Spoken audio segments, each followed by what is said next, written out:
Though from the UK, the earliest instance of Arthurian stamps I have found are not official stamps.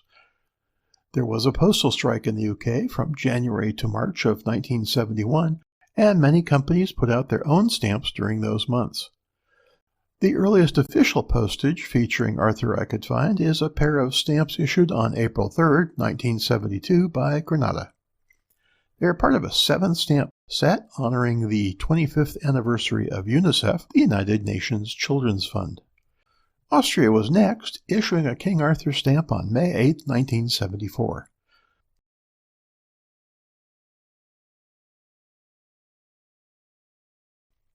In 1461, one Thomas Malory, while serving in prison for several violent offenses, wrote a manuscript he called The Whole Book of King Arthur and His Noble Knights of the Round Table.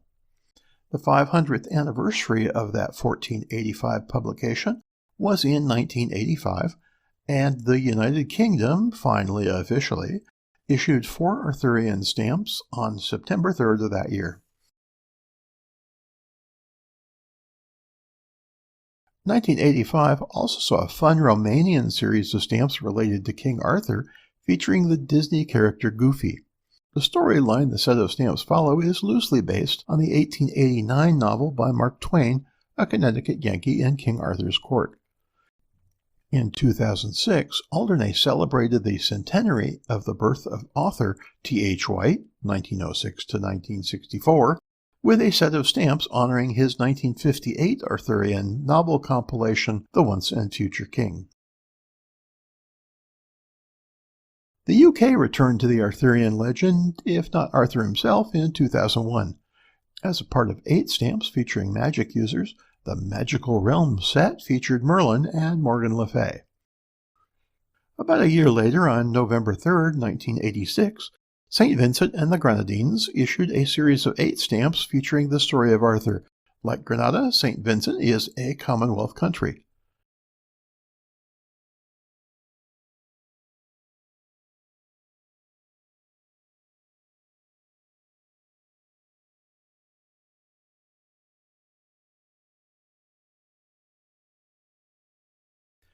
In 1991, the Gambia issued a mini-sheet set of stamps and 2 additional mini-sheets featuring art from the 1963 Disney animated version of The Sword in the Stone.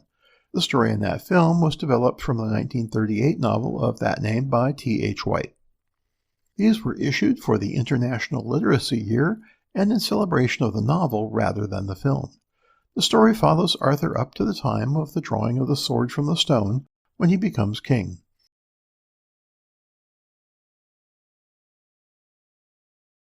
On March 16, 2001, these 10 stamps were issued by Great Britain's Royal Mail. The stamps celebrate the enduring popularity of the legend of King Arthur. Each stamp features a scene from the tales, with both familiar images and several never before seen on a stamp. Each stamp has a brief description along its lower margin.